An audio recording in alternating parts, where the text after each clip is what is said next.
सारण गुरु के digital class में आपका एक बार फिर से स्वागत है। मैं ओम प्रकाश गिरी आपके साथ क्लास 12th बायोलॉजी की बात कर रहा हूं। जैसा कि प्रीवियस ईयर क्वेश्चंस के सीरीज में आज हम लोग 2023 के क्वेश्चन पेपर के जितने भी एमसीक्यूज हैं उनकी बात करेंगे। ये ध्यान रखिए कि इस सारण गुरु डिजिटल प्लेटफॉर्म पे आपको सारे सब्जेक्ट के, स्पेशली साइंस सब्जेक्ट के, फिजिक्स, केमिस्ट्री, बायोलॉजी के, मैथ्स, स्पेशली हमारे नसीम सर के वीडियोज अवेलेबल हैं। आप अपनी परीक्षा की तैयारी के लिए ज़्यादा से ज़्यादा चैनल के वीडियोज को देखें और सफलता हासिल करें। तो इस सीरीज में आज देखते हैं क्लास 12th बायोलॉजी 2023 के क्वेश्चन पेपर्स को। पहला क्वेश्चन क्या बता रहा है, पूछ रहा है पौधों में कीटनाशी प्रतिरोधी जीन है। ऑप्शन हमारे हैं बीटी, सीटी, एमटी, जीएसटी। बिल्कुल वेल नोन आंसर आपको मालूम होगा कि BT, that is the Bacillus thuringiensis, जिसके नाम से बीटी कॉटन इजाद किया गया, बीटी कॉटन बनाया गया और ये एक कीटनाशी प्रतिरोधी का काम करता है। ठीक है। नेक्स्ट, स्वर्ण धान ऐसा चावल है जो समृद्ध है। गोल्डन राइस का नाम सुना होगा। जब बायोटेक्नोलॉजी की बात आती है तो इस नाम को याद किया जाता है। ऑप्शंस क्या है, आयरन में, बीटा कैरोटीन में, लाइसिन में, विटामिन सी में। तो स्वर्ण धान ऐसी वैरायटी है जिसमें बीटा कैरोटीन की मात्रा को इनरिच किया गया है, बायोफोर्टिफिकेशन है। ये डीएनए रिकम्बिनेंट टेक्नोलॉजी की देन है और कहा जाए तो बायोटेक्नोलॉजी में जो भी डेवलपमेंट्स हो रहे हैं इसमें बहुत ज्यादा योगदान है। नेक्स्ट क्वेश्चन क्या पूछ रहा है, जीन अभिव्यक्ति का नियमन किस स्तर पर होता है। तो जीन एक्सप्रेस कहां होगा, प्रतिलेखन, अनुवादन, डीएनए प्रतिकृति और ए और बी दोनों में। तो जाहिर सी बात है कि जीन एक्सप्रेशन अनुवादन में नहीं होगा, डीएनए रिप्लिकेशन में नहीं होगा, ए और बी दोनों ऑप्शंस नहीं है। तो इसलिए हम प्रतिलेखन के साथ जाते हैं, रिप्लिकेशन ऑफ डीएनए, जहां पर जीन एक्सप्रेस करते हैं। नेक्स्ट क्वेश्चन 4 हमारे सामने है, आरएनए के किस रूप की संरचना त्रिपर्णी जैसी है। त्रिपर्णी, ट्रायंगुलर स्ट्रक्चर। अब इसको आप देख के आंसर खुद ही बता सकते हो। मैं एक स्ट्रक्चर ड्रा कर दे रहा हूं और इस स्ट्रक्चर को देख के आप आइडेंटिफाई कर सकते हो कि कौन सा आंसर सही होगा। तो क्लोवर लीफ लाइक, बेलपत्र की संरचना के आकार का कौन सा होता है, तो वो है हमारा टीआरएनए होता है। एचएनआरएनए हेटेरोन्यूक्लियर आरएनए, जब एमआरएनए बनता है तब बनता है। आरआरएनए की संरचना अलग है, एमआरएनए भी लंबा सा है। तो हमारा सही आंसर क्या हुआ, टीआरएनए। नेक्स्ट, केंद्र प्रतिरोपण तकनीक की खोज किसने की। केंद्रक प्रतिरोपण बहुत कॉम्प्लिकेटेड प्रोसेस है बायोटेक्नोलॉजी में और इसके सहायता से बहुत सारे एक्सपेरिमेंटल चेंजेस, जो डिजायर्ड चेंजेस किए जा सकते हैं, वो पॉसिबल हो पाया। इसमें बहुत सारे लोगों का योगदान है, लेकिन स्पेसिफिक हमें ऑप्शंस इन 4 में से खोजना है, विल्सन, गुडॉन, ब्रिक्स, इयान विल्मुट। तो इसमें हमारा जो नाम आएगा वो गुडॉन का है, जिन्होंने इस टेक्निक को सबसे ज्यादा एक्सप्लोर किया।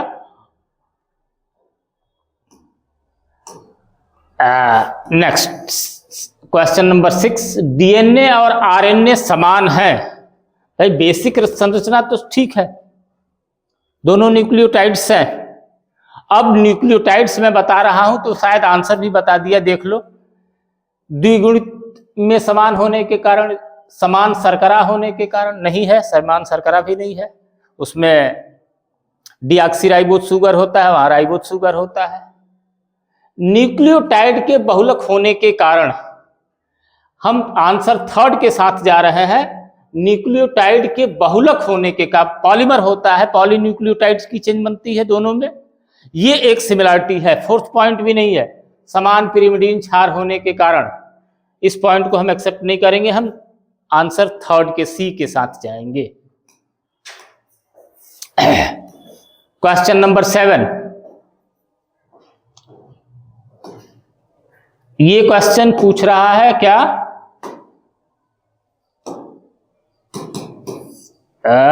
एक मिनट, हाँ, प्राथमिक ततन पानी किस युग में दिखाई दी? इवोल्यूशन का क्वेश्चन है। विकास कहां दिखाई दिए? तो पर्मियन, ट्राइएसिक, तृतीयक, इनमें से कोई नहीं। तो ये पर्मियन एज में ये दिखाई पड़े थे, तो हमारा आंसर ए होगा, पर्मियन। नेक्स्ट क्वेश्चन,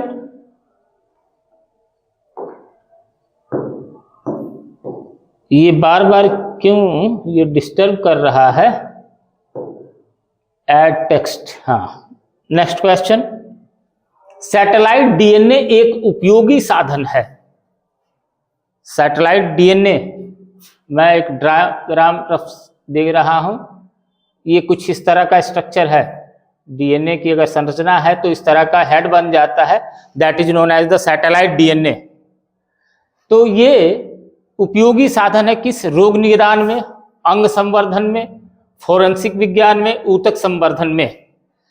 तो हमको ये याद है कि ये सैटेलाइट का यूज करके हम डीएनए फिंगरप्रिंटिंग करते हैं। डीएनए फिंगरप्रिंटिंग में इसका यूज होता है। तो अब ये डीएनए फिंगरप्रिंटिंग किससे रिलेटेड है?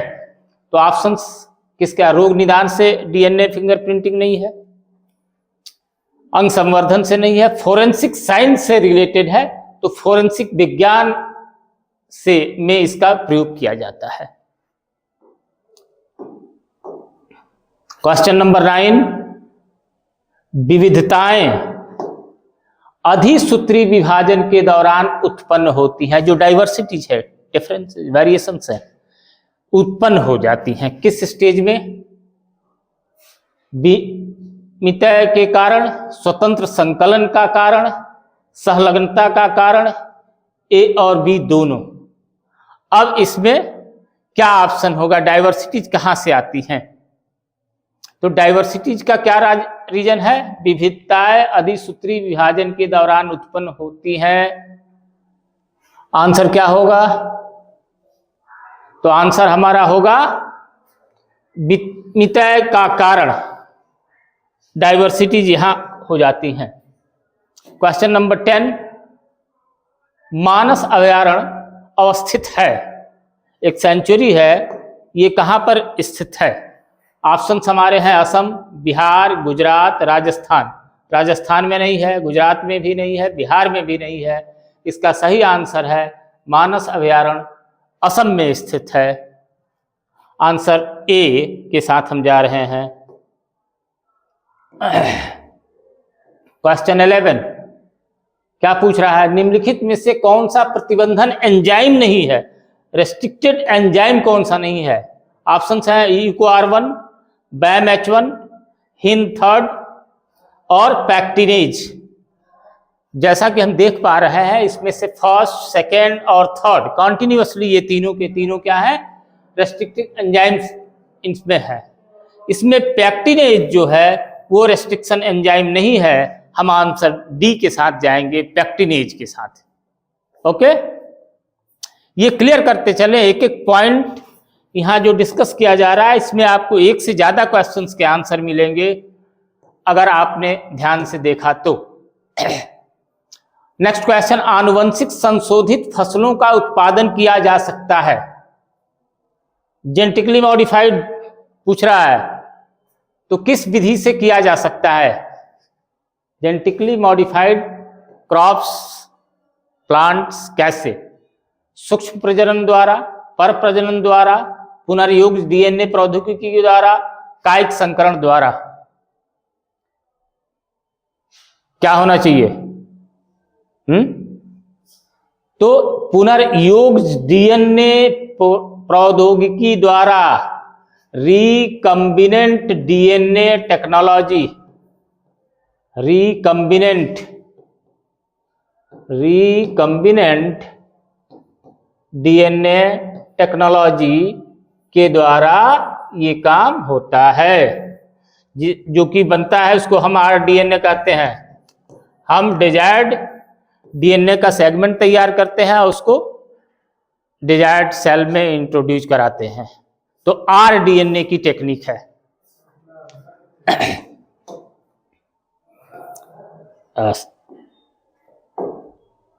क्वेश्चन नंबर 13 क्या पूछ रहा है? बड़ा आसान सा क्वेश्चन दिख रहा है, क्वेश्चन भी छोटा है, आंसर भी बहुत छोटा है। प्याज में प्रवर्धन होता है। तो प्याज में प्रवर्धन, वेजिटेटिव प्रोपगेशन की बात पूछी जा रही है, तो जो मॉडिफाइड स्ट्रक्चर है उससे होगा। आसान सा आंसर है, पत्तियों द्वारा, प्रकंद द्वारा, बीज द्वारा, बल्ब द्वारा। तो यहां पर कौन सा मॉडिफिकेशन पाया जाता है? बल्ब मॉडिफिकेशन पाया जाता है ओनियन में, और यहां भी वेजिटेटिव प्रोपगेशन जो होगा वो बल्ब द्वारा होगा। ठीक है,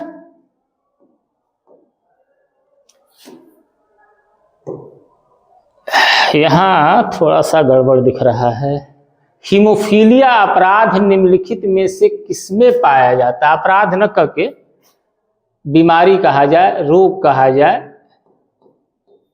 या समस्या कहा जाए। हीमोफीलिया रोग निम्नलिखित में से किसमें पाया जाता है? तो हीमोफीलिया के नाम से आप पूरी तरह से परिचित हैं। एक जेनेटिक डिसऑर्डर है, बिल्ली में, कुत्ते में, मानव में, घोड़े में। तो हम आंसर सी के साथ जाएंगे। मनुष्य में हीमोफीलिया नाम की बीमारी पाई जाती है, जो कि आनुवंशिक बीमारी होती है। वहां प्रॉब्लम क्या होती है? आइडिया है ना? हीमोफिलिक ब्लड क्लॉटिंग नहीं होती किसी भी इंजरी के केस में, और मोस्टली ये डेडली डेंजरस डिजीज है, और ये मेल में होती है। फीमेल मोस्टली इसकी कैरियर होती हैं। नेक्स्ट 15, भू जैव रासायनिक चक्र का अर्थ है,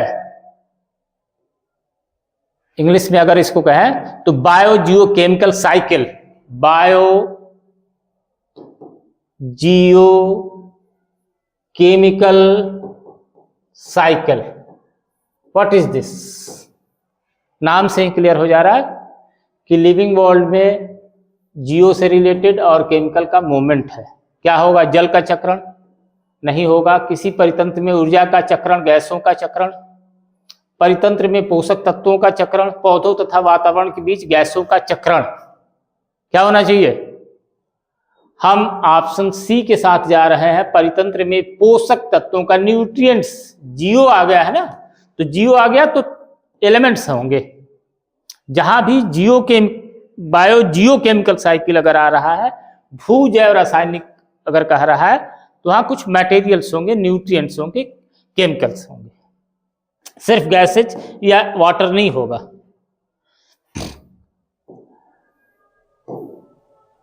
बहुत आसान क्वेश्चन, अब बड़ा इंटरेस्टेड है। देखिए, निम्नलिखित में कौन सा अकार्बनिक पदार्थ का उपयोग करता है? इनमें से कौन इनऑर्गेनिक कंपोनेंट्स को कंज्यूम करते हैं, उसका यूटिलाइजेशन करते हैं? ऑप्शंस क्या है? स्वपोषी, मृतोपोषी, मृतजीवी, विषमपोषी, अपघटक। तो एक को छोड़ दिया जाए तो बाकी के सबके सब ऑर्गेनिक मटेरियल्स का यूज करते हैं। तो ऑप्शन इसका खोजना बड़ा आसान होगा। हम देख सकते हैं कि ये मृतोपयोगी, मृतजीवी और विषमपोषी, ये तीनों ये ऑर्गेनिक कंपोनेंट्स यूटिलाइज करते हैं। ऑर्गेनिक, ये सब के सब ऑर्गेनिक का यूज करते हैं, यानी कि कार्बनिक पदार्थ का यूज करते हैं। कार्बनिक पदार्थ का यूज करते हैं। जैसे हम अपना ही ले लें, अगर मनुष्य को विषमपोषी मानते हैं तो वो पौधों द्वारा, जंतुओं द्वारा अपना भोजन प्राप्त करता है, तो वो सब क्या होता है? ऑर्गेनिक होता है।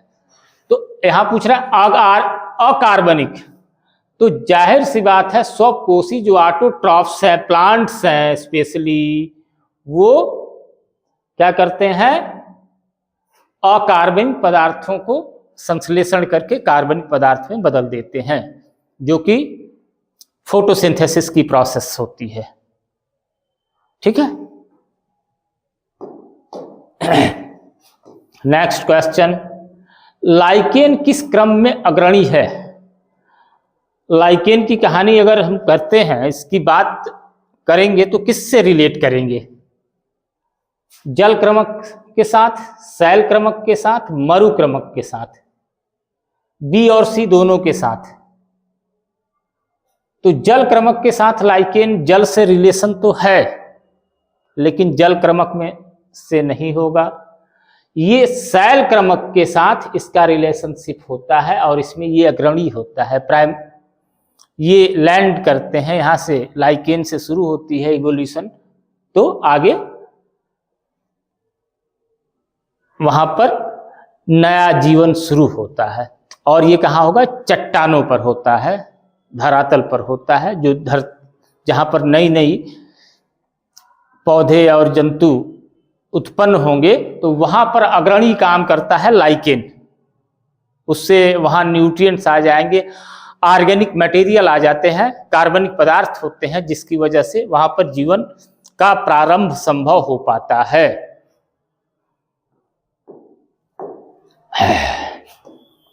नेक्स्ट क्वेश्चन, निम्नलिखित में से कौन सा उत्पादक नहीं है? ओके, प्रोड्यूसर नहीं है भाई। प्रोड्यूसर पूछ रहा है कि प्रोड्यूसर नहीं है, तो एगारिकस, नॉस्टॉक, वॉलवॉक्स, एस्पाइरोगाइरा, ये 4 ऑप्शन हमारे साथ हैं। तो इन 4 ऑप्शंस में से लास्ट के तीनों ऑप्शंस ये सब के सब प्रोड्यूसर हैं, नॉस्टॉक, वॉलवॉक्स और एस्पाइरोगाइरा। तो हमारा करेक्ट आंसर क्या होना चाहिए? ये होता है एगारिकस। ये डीकम्पोजर है, ये प्रोड्यूसर नहीं है, ये डीकम्पोज करता है। तो हमारा ऑप्शन है 1 एगारिकस, बाकी तीनों प्रोड्यूसर्स हैं।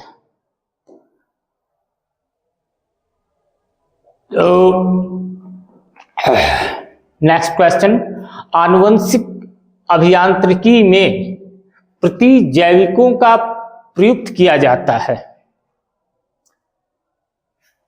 क्या पूछ रहा है? जेनेटिक इंजीनियरिंग में प्रतिजैविकों को प्रयुक्त किया जाता है किस काम के लिए? स्वस्थ संवाहकों के चयन में, चयन योग चिन्हक के रूप में, संवर्धन को संक्रमण से मुक्त रखने के लिए। ए और सी दोनों। तो जेनेटिक इंजीनियरिंग में हम प्रतिजैविकों का जो प्रयोग करते हैं वो चयन योग चिन्हक के रूप में, सेलेक्टेबल मार्कर, याद करिए, सेलेक्टेबल मार्कर के रूप में उसका प्रयोग हम करते हैं।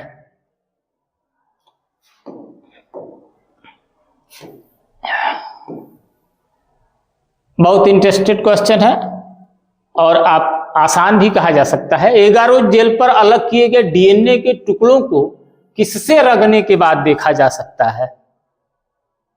भाई कुछ ऑरेंज कलर का स्ट्रिप बनता है, याद पड़ रहा है? जब सेपरेशन कर डीएनए फ्रैगमेंट्स को जब तोड़ते हैं और ये याद पड़ गया कौन सा स्ट्रक्चर है, और यहाँ पर डीएनए सेगमेंट्स को डाल दिया जाता है और उनका मूवमेंट होगा, उसको ऑब्जर्व किया जाता है। तो किससे? इलिनिन ब्लू, इथिडियम ब्रोमाइड, ब्रोमोफिनाल, एस्टोकार्बिन। तो यहाँ हमारा सही का आंसर क्या है? इथिडियम ब्रोमाइड के साथ स्टेन करते हैं, जिससे कि डीएनए के फ्रैगमेंट्स बिल्कुल क्लियर दिखाई पड़ते हैं, ऑरेंज कलर के स्ट्रिप्स बन जाते हैं। हाँ, समयुग्मक पाए जाते हैं। छोटा सा क्वेश्चन है लेकिन टिपिकल है।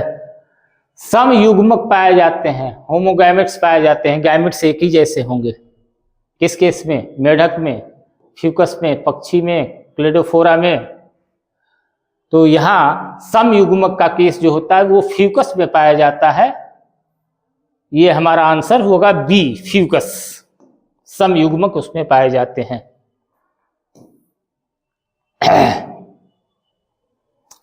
हाँ, पार्थेनोजेनेसिस।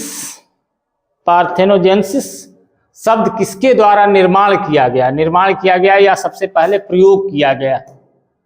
तो बॉवेरी, ओवन, सटन एंड जोहानसन, ये ऑप्शन से 4 बायोलॉजिस्ट के नेम दिए गए हैं। तो हम जाएंगे ऑप्शन बी के साथ, ओवन के द्वारा पार्थेनोजेनेसिस टर्म का प्रयोग किया गया था पहले बार।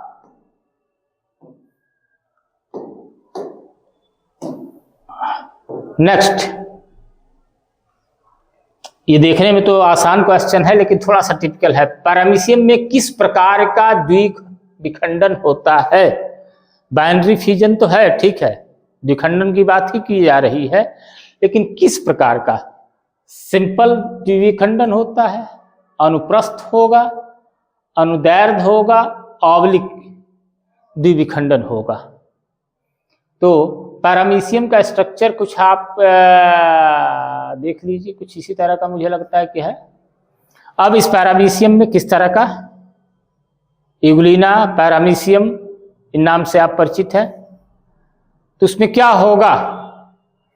सरल द्विखंडन नहीं होगा, ऑब्लिक नहीं होगा। अब हम आते हैं अनुदैर्ध्य और अनुप्रस्थ में। तो लॉन्गिट्यूडनल डिवीजन होगा, दैट इज द अनुदैर्ध्य द्विखंडन होगा। किस केस में? पैरामीशियम के केस में। बहुत सिंपल क्वेश्चन है। 24, जब नर आकृति में मादा से भिन्न होता है तब कहलाता है। यानी कि नर और मादा का दोनों स्वरूप एक दूसरे से अलग होता है तो क्या कहलाता है? समलैंगिक, कोई सवाल ही नहीं उठता।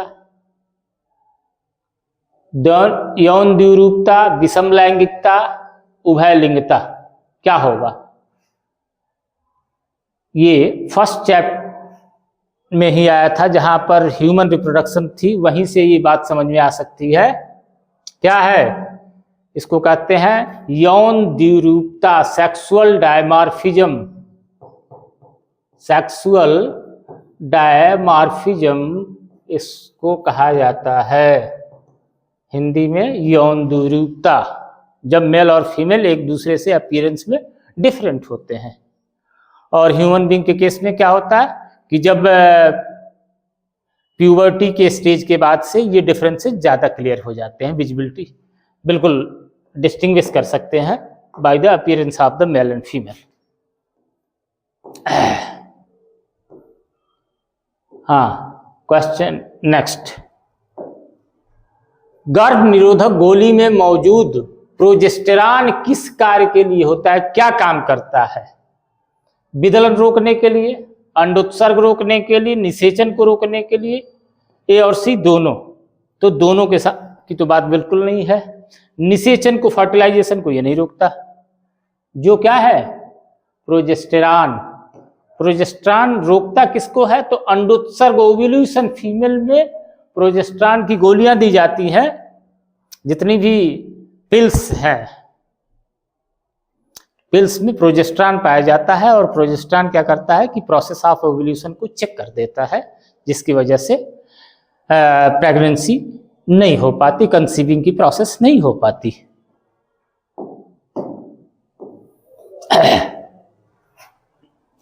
नेक्स्ट 26 क्वेश्चन, अच्छा क्वेश्चन है, रिप्रोडक्टिव हेल्थ से है। एक शुक्राणु को सीधा अंडाणु में प्रवेश कराने की विधि है। That is the process of the introduction of a sperm directly into the ovum, यही है। अब ET,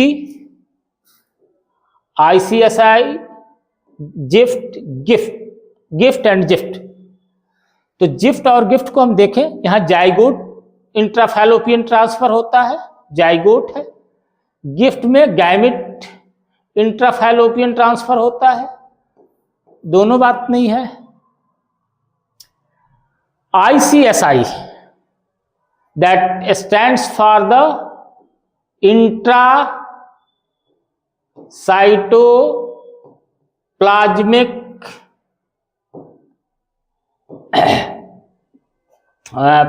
plasmic injection of sperm। तो ऑप्शन बी के साथ जाएंगे, इंट्रासाइटोप्लाज्मिक इंजेक्शन के साथ, जहां की स्पर्म को सीधे अंडाणु में प्रवेश करा दिया जाता है और ये प्रोसेस ऑफ रिप्रोडक्शन फर्टिलाइजेशन होती है। ये अच्छा क्वेश्चन है, ये भी रिप्रोडक्टिव हेल्थ से ही रिलेटेड है। एमनियोसेंटोसिस एक प्रक्रिया है। आखिर एमनियोसेंटोसिस में होता क्या है, हम याद पड़ रहा है? Amniocentesis is the process in which the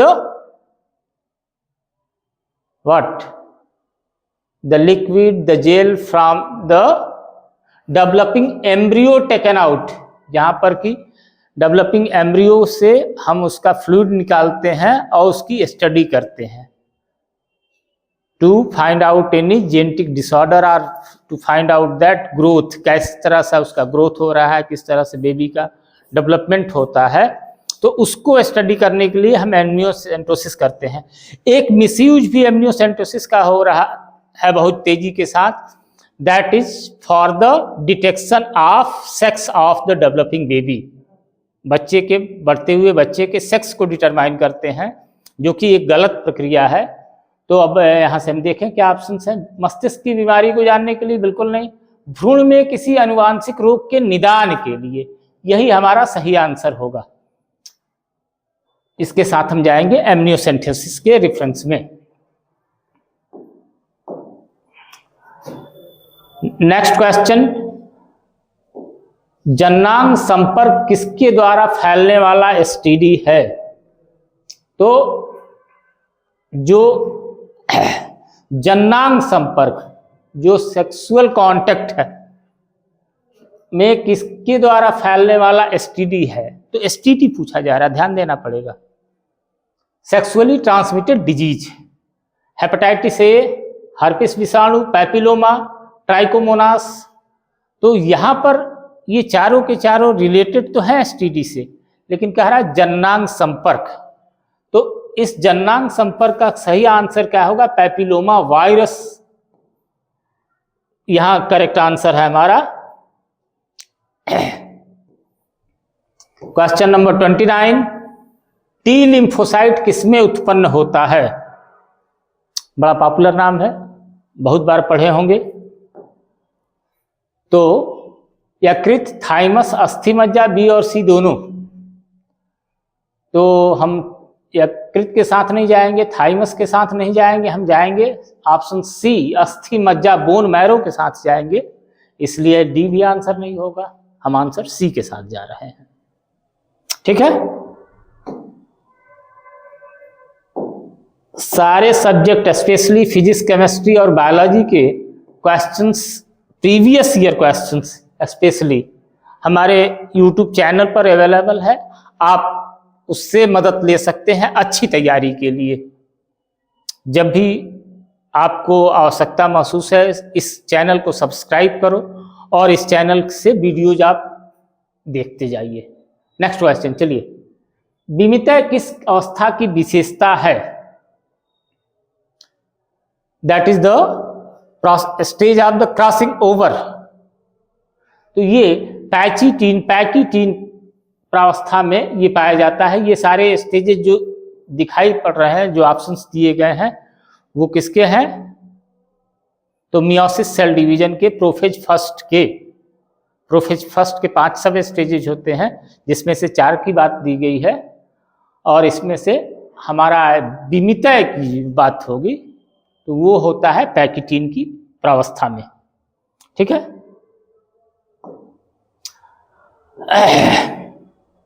question 31,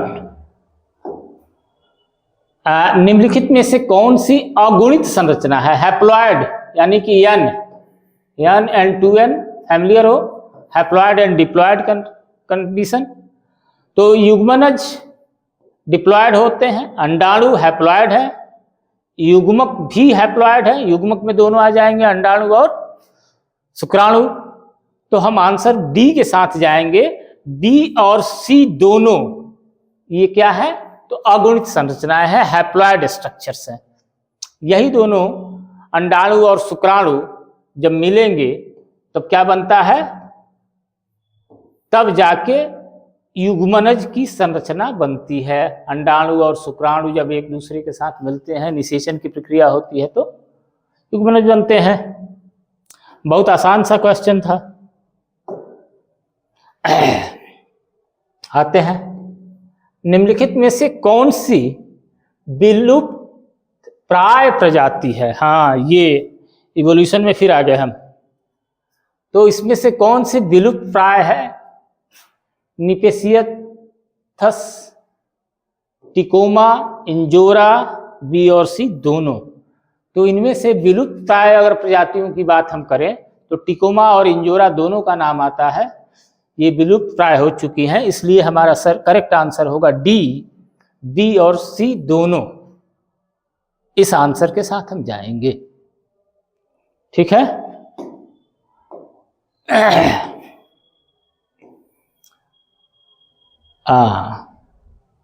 समकाई संरचनाएं किसके परिणाम स्वरूप हैं? समकाई, similar type of the somatic body, किसके परिणाम स्वरूप हैं? सजात वंश, अभिसारी विकास, स्थिर चयन, अपसारी विकास। इन चार ऑप्शंस में हम जाएंगे। अभिसारी विकास के साथ इस कंडीशन में क्या होती हैं? समकाई संरचनाएं पाई जाती हैं, डेवलप होती हैं। चलिए आज के सेकेंड लास्ट क्वेश्चन की तरफ जा रहे हैं हम। क्वेश्चन नंबर 34, जावा कपी मानव की कपाल क्षमता है। यहां है शब्द होगा या कितनी है कर सकते हैं। जावा कपी की कपाल क्षमता कितनी है? 900 सीसी, 1075 सीसी, 1450 सीसी, 1660 सीसी। तो इसमें हम जाएंगे पहले ऑप्शन के साथ 900 CC cubic centimetre, that was the brain capacity of the Java man. Last question आज का, एलोपैथी किसके स्राव के कारण होती है? ऑप्शन हमारे हैं नेक्टर, विटामिन्स, आविक कुछ नहीं है, और डी ऑप्शन फेरोमोन। तो ये फर्स्ट तीनों नहीं होंगे, हमारा ऑप्शन डी होगा, फेरोमोन के कारण ये प्रॉब्लम होती है। तो आज के लिए बस इतना है इस वीडियो के लिए। नेक्स्ट वीडियो में नेक्स्ट 35 क्वेश्चन हम सॉल्व करेंगे। तो 2 वीडियो में हमारा 1 साल का पूरा MCQ कवर हो रहा है। और अगर प्रीवियस ईयर के आप 3-4 साल के क्वेश्चन पेपर को रिपीट करते हैं तो आपके मार्क्स बिल्कुल अच्छे होंगे, इसकी गारंटी है। तो आज के लिए thank you very much for watching the video.